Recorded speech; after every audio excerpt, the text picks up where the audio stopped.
Where does the legislative agenda go now, and are you expecting to do a second reconciliation package later on in the year? We have long planned for at least 2, possibly 3 reconciliation bills, one in the fall and one next spring, that would continue to allow us to do this on a partisan basis where we only need Republican votes and we don't have to drag Democrats along. In addition to that, we will continue to get the country back on a path to fiscal responsibility by rescissions packages that will come from the White House and will enact and claw back spending and eliminate fraud, waste, and abuse in the multiple reconciliation packages and in appropriating at lower levels of funding.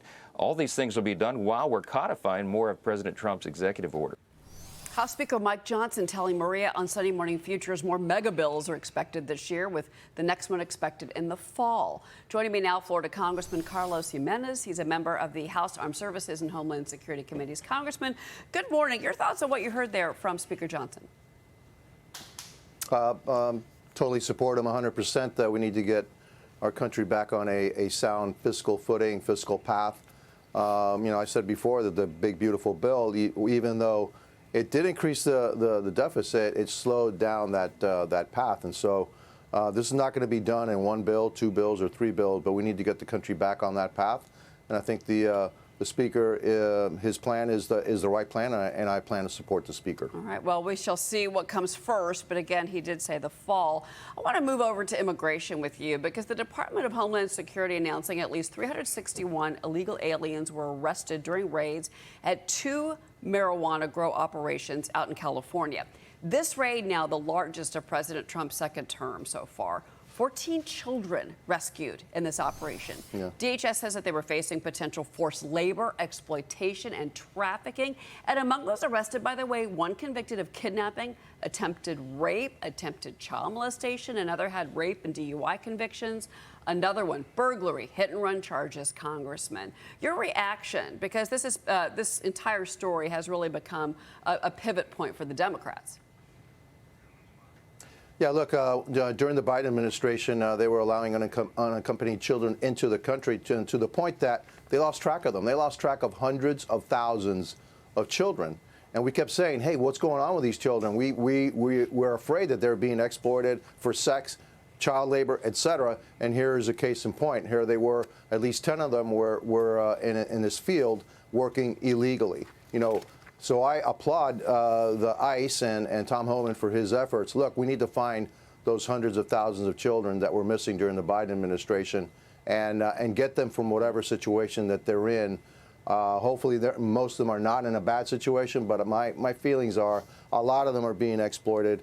And and again, applauding Tom Homan and his efforts to find them and save them from what's happening to them. These children that were discovered in California, from Mexico, from Ecuador. And I want you to listen to this, because let's move back to Florida here with you, because Department of Homeland Security Secretary Kristi Noem, she was on Meet the Press yesterday, and she was asked about conditions in Alligator Alcatraz, and this got a little contentious. Let's play this. Florida lawmakers visited the migrant detention center in Florida, which your administration has dubbed Alligator Alcatraz. Congresswoman Debbie Wasserman Schultz said that the conditions there are inhumane, more than 30 people stuffed into a jail cell. She said they get their drinking water and they brush their teeth from the same place where they go to the bathroom. Madam Secretary, what do you say to these lawmakers who argue this is not humane treatment of individuals, of humans? Well, our detention centers at the federal level are held to a higher standard than most local or state centers and even federal prisons. The standards are extremely high. More than 30 people stuffed into a jail cell? They have a contrast. Well, I've been there and I've seen these rooms that they are in. I wouldn't call them jail cells. Democrats have called them cages, though. I wish they would have said that back during the Biden administration and back when Democrats were in the White House and they were piling people on top of each other on cement floors and literally didn't have 2 feet to move. They never did that, and that's why this politics has to end. Your response to that, Congressman? Look, I actually visited the facility myself, Alligator Alcatraz. I don't think the name really fits what it is. It's an airport. It's actually a working airport. It's high. It's dry. There aren't any alligators. There aren't any snakes. I saw the facility for myself. It's air conditioned. It is not a hotel. It's not meant to be a hotel. but the conditions there are far from inhumane. They're fine. Those are detainees. Many of them are criminals. And yeah, the conditions are, there's nothing there that would make any American ashamed to be an American. And so, yeah, what happens is every single time the Democrats go out, they complain, they tell you it's inhumane. I have visited a number of these facilities after they do that and don't find any of the conditions that they're talking about. And so, yeah, it's just, you know, it's par for the course, and you're going to see more and more of it from any facility that that houses, you know, illegal migrants. Yeah, no, and I applauded her point when she said, you know, where was the Biden administration, you know, not talking about the conditions at the border when you had thousands and thousands of people. I mean, it was inhumane. And that has been stopped by President Trump. I also want to ask you about what's happening here in New York and kind of the broader national implications. Because former New York Governor Andrew Cuomo is expected to now stay in New York City's mayoral race as an independent, despite his primary loss to Democratic Socialist Zohran Mamdani. Ex-governor says he's going to ask all the candidates, except for Mamdani, to promise to drop out of the race by mid-September if they're not in the lead, himself included. Congressman, I want you to listen to Kevin McCarthy. He was on with Maria yesterday, and this issue came up, but he talked about not just what's happening here in New York, but the broader national story with this Mamdani win in this primary. Watch this. This has ramifications beyond New York, and the Democrats are in a transition period. Which direction do they go? The party is moving towards a socialist wing, AOC and others.